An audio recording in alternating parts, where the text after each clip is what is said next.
Sud Radio, le magazine des champions, Frédéric Brindel, Thomas Binet. Bonjour à tous, c'est Champions du sport au business sur Sud Radio. Comme chaque samedi, nous recevons une légende des océans. Il s'apprête à lancer un nouveau bateau. En ce sens, il se mue en sportif entrepreneur. Notre invité, Yannick Bestaven. Sud Radio, le magazine des champions. Vainqueur du Vendée Globe en 2020, arrivé après son abandon, mais coûte que coûte, il se devait de terminer, c'était ses mots. Il est entré en héros dans le chenal. Yannick Bestaven, skipper de Maître Coq. 28 janvier 2021, Yannick Bestaven arrive au Sables d'Olonne en vainqueur du Vendée Globe.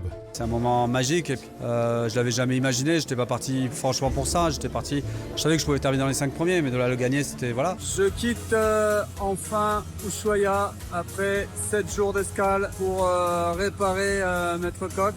Merci à tous pour votre soutien, tous vos mots d'encouragement qu'on a reçus, votre suivi, ça nous a fait très très chaud au cœur et ça nous a vraiment motivés.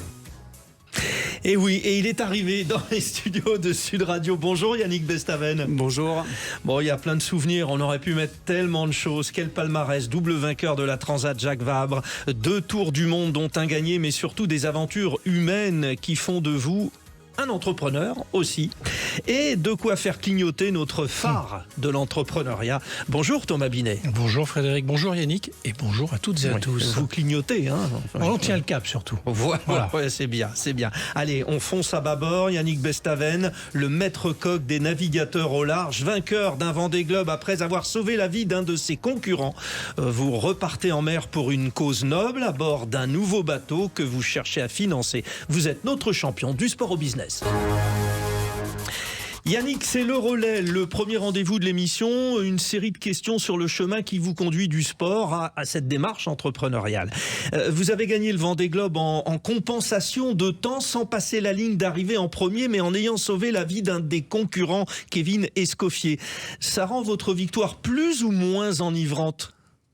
Oh, c'est la victoire reste la victoire. Après, c'est sûr que le contexte, le scénario a été un peu Hitchcockien parce que je crois que 24 heures avant l'arrivée, il y avait que 5 bateaux qui pouvaient gagner le Vendée Globe tellement c'était serré.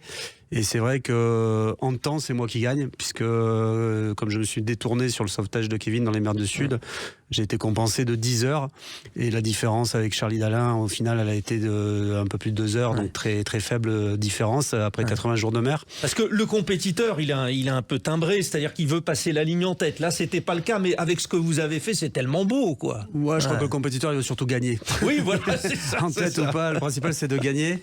Et voilà. Et puis en plus, l'histoire s'est reproduite. Enfin, Loïc Perron, je crois, avait bénéficié de ce temps aussi compensé lorsqu'il avait sauvé Poupon qui s'était mis à l'envers sur un Vendée Globe, sauf que ça n'avait pas changé le classement.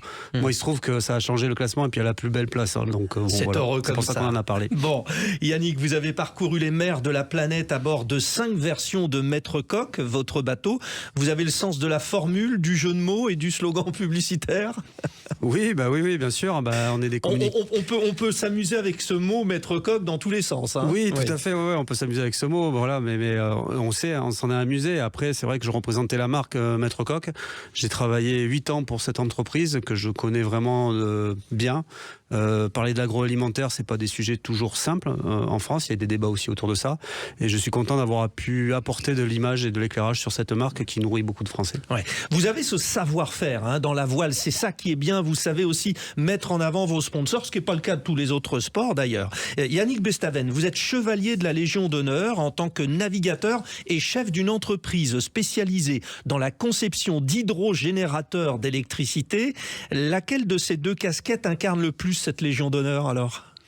Je l'ai eu pour la victoire sur le Vendée Globe, ça c'est sûr. Après, c'est vrai que l'entreprise, le sport et l'entreprise se rejoignent dans ce qu'on fait. Et si j'ai pu créer la société Watt&C sur les hydrogénérateurs, c'est grâce au sport, puisqu'on a développé un hydrogénérateur sur des bateaux de course au départ. Aujourd'hui, 80% du marché, c'est les bateaux de plaisance. Et depuis quelques temps, ça je n'y avais pas cru quand on avait lancé ce projet-là, on équipe 3 cargos à voile et il y en a d'autres à venir. Donc voilà, ça, comme quoi dans le sport, les inventions que l'on met au point puissent servir dans plein d'autres activités. Oui, il y a une espèce de cercle vertueux dans cet enchaînement, c'est magnifique. Bon, Yannick Bestaven, place à votre projet de sponsorisation de votre nouveau bateau. Notre expert vous attend à la barre, puisque vous aimez les jeux de mots à tiroir. C'est parti, Thomas Binet.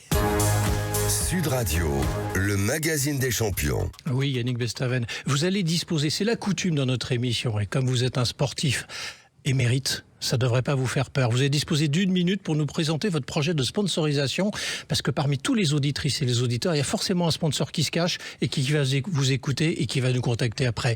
1 minute, il y a un chrono qui va démarrer et derrière un gong. C'est à vous. Allez, top! Voilà, c'est un très très beau projet puisque l'idée c'est de transmettre à un jeune, c'est de permettre à un jeune skipper de prendre la barre de mon bateau pour le prochain Vendée Globe, et tout ça en représentant une fondation. Donc c'est un projet multi-partenaire. L'association pour laquelle on aimerait porter les couleurs, c'est l'association Les Invincibles qui lutte contre la maladie de Charcot. Et l'idée c'est de faire financer le bateau par des entreprises privées qui vont utiliser le bateau en communication et en interne et en externe. Et surtout, une fois que le bateau sera en mer, de faire un énorme crowdfunding auprès du grand public en disant pour 10 €, met votre nom sur le bateau pour faire le tour du monde, et tout l'argent qu'on va pouvoir relever, l'idée ça serait de le verser intégralement à l'Institut du cerveau pour la recherche, pour avancer pour Charcot. Voilà, donc c'est un projet en RSE qui est hyper intéressant pour les entreprises. Il y a une vraie histoire à raconter. C'est un projet multi-partenaire, ce qui permet aussi de limiter le financement, parce que nos projets, c'est un sport mécanique, la voile, c'est des projets qui sont coûteux, mais avec un retour sur investissement qui est hyper important. Et boum, sur le gong. Mais tout est dit. Ben oui. Ouais. C'est dur, 1 minute, c'est court. Ouais. Hein. C'est quoi? C'est la sirène hein, quand vous arrivez dans le chenal là. C'est ça, ouais. On aurait pu faire ça. Bon, allez, ouvrons la feuille de match. La feuille de match avec Thomas Binet. Yannick Bestaven lance un projet de bateau multipartenaire qui soutient l'association Les Invincibles. Il faut pour cela donc des partenaires. Pas simple en ces temps de crise, forcément. Vous allez nous le dire, Thomas. Alors, le sponsoring, c'est, je pense, un sujet très complexe, quelles que soient les périodes, objectivement. Quand tout va bien, les entreprises disent tout va bien, on va rien changer. Et quand tout va mal, elles disent on n'a plus les moyens. Donc, vous voyez, on est toujours confronté à une situation un peu complexe. Vous êtes en train de nous dire, par exemple, les entreprises ne vont jamais dire non parce que ça les mettrait dans une situation. Donc, sans dire non, sans dire oui, on n'avance jamais. Alors, il y en a certains qui sont spécialisés, effectivement, de la non-réponse. Ça, c'est vrai. Hein. Je pense que je parle sous le contrôle de Yannick, qui doit le savoir dans ses démarches. C'est pas toujours simple. Mais il est vrai que, et pour aller dans le sens de votre question, que la période est un petit peu compliquée. Ça, faut quand même le reconnaître. Et qu'effectivement, les premiers budgets que les entreprises coupent, c'est les budgets de communication au sens large. Et le sponsoring, l'événementiel en fait partie, évidemment. Yannick, vous êtes en tant que skipper, marin, navigateur au large, forcément toujours amené à chercher des sponsors. Mais là, cette opération que vous menez est un peu particulière. Vous ne vous êtes jamais retrouvé dans cette situation de dire « Allez, je fédère autour d'un projet ». Ça diffère hein, pour vous, là. Hein. Oui, ça diffère. Moi, j'ai eu l'habitude, avec mes anciens partenaires, comme Maître Coq, d'avoir des partenaires qui avaient 80 ou 100% même de la visibilité sur le bateau et du budget. Oui, c'est comme en cyclisme, c'est-dire vous avez l'équipe Décathlon, CMA, CGM, boum, là d'ailleurs, vous la avez voile le nom. ressemble beaucoup au cyclisme. C'est un sport populaire, notre spectacle est gratuit, les gens viennent gratuitement voir le départ et les arrivées des bateaux, comme sur le cyclisme ou le Tour de France, vous venez sur la route gratuitement. Et vous savez qu'on dit, dans le cyclisme, on dit que le cyclisme c'est de la voile puisqu'on joue avec le vent, l'abri du vent. Aussi. Et les équipes portent le nom aussi. Oui, voilà, c'est un des rares sports où on porte le nom des marques ou des associations, et c'est pour ça que l'idée de mettre en avant une association comme Les Invincibles est importante aussi. Oui, voilà, c'est ça qui diffère. Là, vous êtes avec une association. Voilà. Et le fait d'arriver à réunir plusieurs partenaires, ça aussi c'est important, puisque sur un bateau, on peut embarquer beaucoup de monde, on peut embarquer beaucoup de collaborateurs. Et ce qui est important pour convaincre les entreprises, il y a ce côté RSE, bien sûr, de soutenir la fondation, mais il y a quel est le retour sur investissement que vont avoir les entreprises. Et lorsqu'on regarde le retour sur investissement sur des projets comme la voile, on voit qu'en termes de coût d'investissement de départ et de rentabilité, c'est un sport qui est vraiment très rentable. Bah là, rien que le fait de parler de votre carrière, j'étais obligé d'évoquer votre sponsor, on l'a déjà nommé je sais pas combien de fois, et, par exemple. Et on peut pas faire autrement. Hein, parce que si c'est le PSG, par exemple, là, on dit pas le sponsor. Retour sur investissement, ça, je vous connais, Thomas Binet, vous allez nous expliquer pour nos auditeurs, parce que pour avoir un sponsor, il faut que le sponsor ait des garanties. Quelles garanties demande-t-il ? Alors, ça dépend la nature du sponsor, pour commencer. Ça dépend aussi ce qu'il en espère lui-même. C'est pas pour autant que vous allez pouvoir lui apporter, et quelle que soit la personne en face, la réponse à ses attentes. Alors, ça peut être de la notoriété, c'est la capacité à faire connaître une marque. Ça peut être de l'image de marque, c'est-à-dire une notion qualitative, comme on peut améliorer justement. Ça peut être aussi pour répondre à des situations de communication de crise. Il y a des marques qui sont un peu exposées et qui ont besoin d'améliorer leur image. Dans d'autres cas, c'est pour générer de la clientèle. Enfin, c'est multifactoriel en fait les attentes d'un sponsor. Tout dépend de sa position et de son cahier des charges au moment où il initie une relation avec quelqu'un. Bien, le buzzer avec celui qui annonce ce buzzer, la mi-temps de champion du sport au business. Dans un instant, Thomas Binet conseillera notre invité, Yannick Bestaven, ou quand le géant des mers remue ciel et terre pour triompher avec les personnes touchées par la maladie et les grandes entreprises motivées. Nous l'accompagnons sur Sud Radio. À tout de suite. Sud Radio, le magazine des champions. Frédéric Brindel, Thomas Binet. C'est champion du sport au business comme chaque samedi sur Sud Radio. Aujourd'hui, le profil de notre invité diffère un peu des précédents. Yannick Bestaven est toujours ce skipper de légende, vainqueur du Vendée Globe et de la Transat Jacques Vabre, mais il poursuit sa carrière en se muant en entrepreneur. En fait, c'est dans l'autre sens et il souhaite financer son nouveau bateau. Thomas Binet nous rappelle les enjeux de ce projet. Oui, avec le concours et le soutien de la Fondation Les Invincibles, Yannick Bestaven effectivement cherche des partenaires. Alors ceux qui nous écoutent peuvent nous contacter effectivement sur Sud Radio et le mettra en relation avec Yannick Bestaven. Et tout ça, c'est pour financer la recherche contre la maladie de Charcot, une maladie assez implacable et pour laquelle il faut beaucoup de fonds. En sponsorisant son bateau, en lançant des opérations de financement participatif, il contribue également à maîtriser justement la politique RSE des partenaires. Alors tout ça, c'est maintenant avec Yannick Bestaven et on va regarder dans le détail comment on peut s'y prendre. Mais avant, justement, Yannick Bestaven, sur la maladie de Charcot qui touche 5 personnes par jour en France au hasard, sans qu'on puisse l'arrêter. L'association Les Invincibles accompagne les maladies et désormais votre nouveau bateau. Comment avez-vous découvert Les Invincibles? Comment ça s'est fait cette rencontre? Alors moi j'étais au contact d'un ami qui a été malade de Charcot déjà. Ça allait très vite pour lui puisque c'est 2 ans, donc c'est une maladie dégénératrice rapide. J'ai vendu mon ciré aux enchères pour une association aussi qui luttait contre Charcot.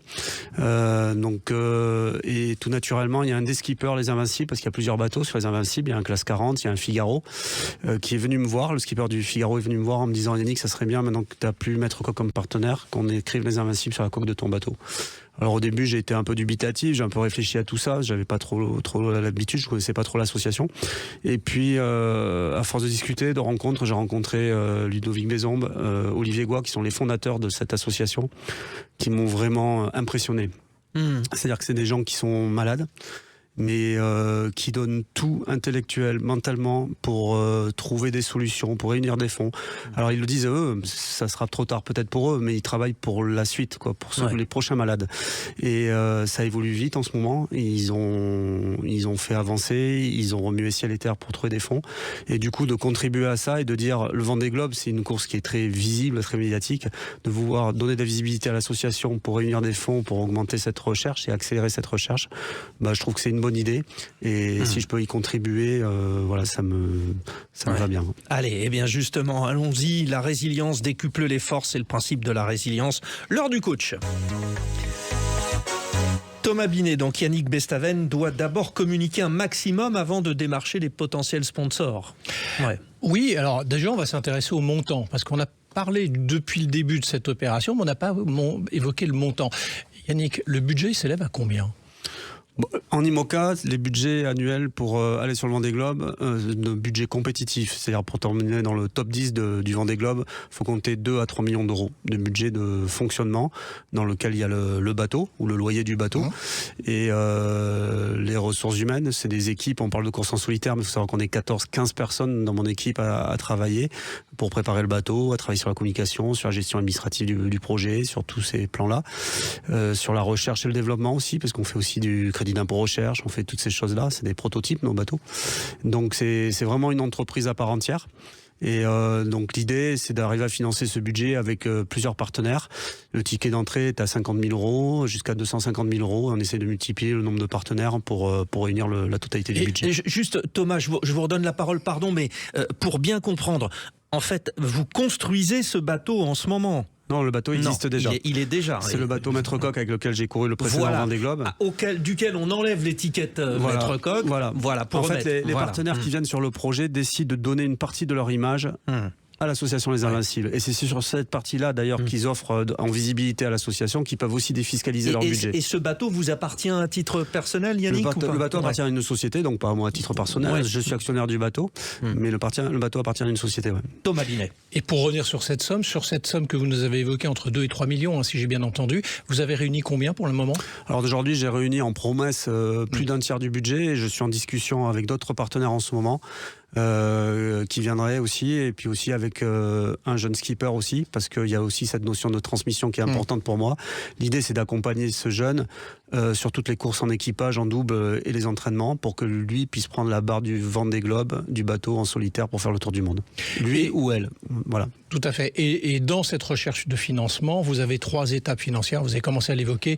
Un ticket à 50 000, un ticket à 100 000 et un ticket à 250 000 qui ouvrent à certains droits différents, évidemment, en fonction du montant investi. Voilà, l'idée, c'est de permettre à des ETI de participer à des projets comme le Vendée Globe. C'est vrai que les budgets, c'est 8 dernières années n'ont fait qu'augmenter. C'est un sport mécanique, la voile. Les bateaux sont devenus de plus en plus puissants, on va de plus en plus vite autour de la planète. On a énormément de technologies sur nos bateaux. Donc l'idée, c'est de permettre à des ETI ou des petites PME de participer aussi à un projet comme le Vendée Globe, parce qu'il y a un énorme retour. On parlait de retour externe, de visibilité, mais aussi le retour en interne. Lorsqu'on amène tous nos collaborateurs, nos clients à participer au Vendée Globe, à venir naviguer sur le bateau, c'est hyper important pour les entreprises. Alors quand je me mets dedans, puisque j'ai aussi mon activité de commentateur sportif, quand on annonce, on dit tiens, Yannick Bestaven on dira Yannick Bestaven sur Les Invincibles. Mais ça veut dire qu'on ne dira pas forcément le nom du sponsor principal. Il sera bien affiché sur la voile déjà. Oui, alors il y aura peut-être un partenaire qui partagera, parce qu'il viendra avec un budget plus important, donc il pourra partager l'image des Invincibles. Ça n'est pas défini encore. Soit le bateau s'appellera entièrement Les Invincibles, soit ça sera un nom partagé avec Les Invincibles. Thomas. Alors une ETI, rappelons-le, parce que vous avez utilisé l'acronyme, c'est quand même des entreprises de taille intermédiaire entre 250 et 5000 salariés. C'est pour la clarté du propos. Très concrètement, vous avez raison, effectivement, là, je vais prendre ma casquette de coach là-dessus, d'aller vers les ETI, parce que les PME, ça va être un peu plus compliqué, ou alors c'est pour les tickets inférieurs, évidemment. Les ETI qui ont évidemment des moyens supérieurs et qui peuvent être intéressés. Alors, moi, j'ai pour vous aider, je pense que vous avez déjà fait la démarche, mais ça peut la compléter, cibler un certain nombre de secteurs d'activité. Alors, moi, j'ai retenu les mutuelles, les assurances, les banques, les groupes de santé, les laboratoires, les entreprises à impact, parce que toutes ces entreprises ont effectivement une véritable politique de RSE. Je rappelle aussi RSE, responsabilité sociétale des entreprises. Est-ce que vous êtes allé un peu sur ces secteurs-là d'activité principalement? Oui, je suis allé sur ces secteurs-là, mais il y en a d'autres aussi. Donc oui, bien sûr, c'est des secteurs. En fait, on a fait une recherche sur les réseaux sociaux, notamment sur LinkedIn, qui est un super outil. On a fait travailler l'intelligence artificielle aussi. On est allé s'intéresser aux ETI et à leurs patrons, qui ont une sensibilité voile aussi, soit qui habitent en bord de mer, soit qui en font du bateau, soit qui se sont intéressés à la voile, qui ont loué un bateau, etc. etc.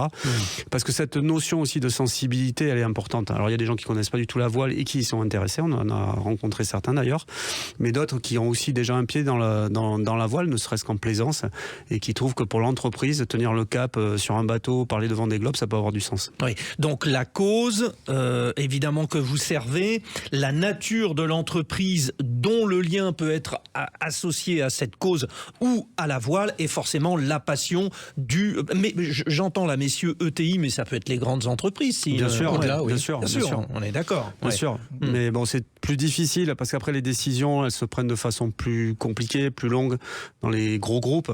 Vous êtes tenu par le temps là, Yannick? Bien sûr que c'est une course contre la montre, puisqu'il y a un programme sportif, il y a des qualifications à faire, le temps passe vite. On pensait pouvoir faire la roue du Rhum cette année, je pense que ça va être un peu court déjà. Donc oui, bien sûr qu'on est tenu par le temps. Donc là, l'objectif, le Vendée Globe, départ quand, le prochain Prochain Vendée Globe, 2028. C'est 2028, oui. Donc, faut aller vite. Mais il faut commencer en janvier 2027 à être à l'eau parce qu'il y a toute une saison de qualification en 2027. Thomas Binet. Oui, moi j'aurais eu tendance à créer une tournée de levée de fonds, Yannick, c'est-à-dire faire les rencontres des invincibles, faire des réunions par région, Paris, Nantes, Bordeaux, Lyon, etc., où on ferait venir 30 dirigeants à chaque fois à peu près. Ça va vous faire gagner un temps de dingue. Ça va éviter le one-to-one, la relation directe, qui peut évidemment là-dessus prendre beaucoup de temps dans votre démarche. C'est des petits déjeuners dirigeants, soit des soirées privées, des conférences, des témoignages, des visites bateaux, du networking. Mettre ça en place avec justement, vous évoquiez tout à l'heure Olivier Goua, sa présence ou d'autres ambassadeurs de cette association, de manière à bien créer justement cette relation entre le sport, la maladie de Charcot, les bénéfices et faire venir une trentaine de décideurs. Et il faut les faire venir, c'est peut-être ça le plus dur aussi, oui, Thomas. mais par région, on cible, par exemple, si on prend la région lyonnaise, la région lyonnaise est une vraie plateforme de business. Je crois que c'est pas si compliqué que cela, d'autant plus pour la cause, de trouver un moyen avec, dans ce cas-là, il faut le faire avec peut-être le MEDEF, avec la CPME, vous voyez, avec les CCI, et organiser avec eux ce genre de rencontres. Bien sûr, c'est comme ça qu'on s'est rencontrés d'ailleurs lors d'une rencontre avec le réseau We Are. Où on a participé, c'est vrai que Thomas voyage pas mal aussi. Oui, on l'a rencontré. Je l'ai rencontré lors d'un dîner. Donc c'était intéressant parce que j'ai fait une conférence et par exemple, il y avait le PDG de Sanofi, il y avait beaucoup de personnes, beaucoup d'entreprises et c'est vrai que ça met un éclairage sur nos projets. Ouais. Bien, la photo finish, nous y sommes. Yannick Bestaven repart briller sur l'Ocean Race, la route du Rhum, le Vendée Globe. Navigateur de légende, il associe son projet sportif à la recherche sur la maladie de Charcot avec l'association Les Invincibles. Nous le soutenons dans ce grand challenge commercial également. Il faut des partenaires. Thomas Binet nous l'a dit. Nous suivrons Yannick Bestaven, Thomas. Oui, puis je vais lui proposer une idée bonus pour finir rapidement. Bien sûr. Il a parlé de financement participatif où on fait intervenir plein de gens, des particuliers. Moi, je créerais la liste des 100 000 invincibles. C'est une carte interactive des soutiens avec un certificat digital, un mur des noms au moment où il y a les départs et les arrivées, un suivi du bateau, un contenu exclusif. Tout ça, évidemment, relayé par le digital et les réseaux sociaux. Et nous vous suivrons, c'est promis. Merci Yannick Bestaven, en quête de partenaires pour triompher sur les océans. Vous nous tenez au courant, hein, Yannick? Mais bien sûr. Merci, cher Thomas Binet. On se retrouve la semaine prochaine, samedi. Avec plaisir, Frédéric. Merci à notre excellent réalisateur Quentin Cabanis, avec Anthony Urvois, Elvin de Fazio, toute l'équipe. La parole à Faut que ça change, Anthony Martin-Smith qui lui est dans le train.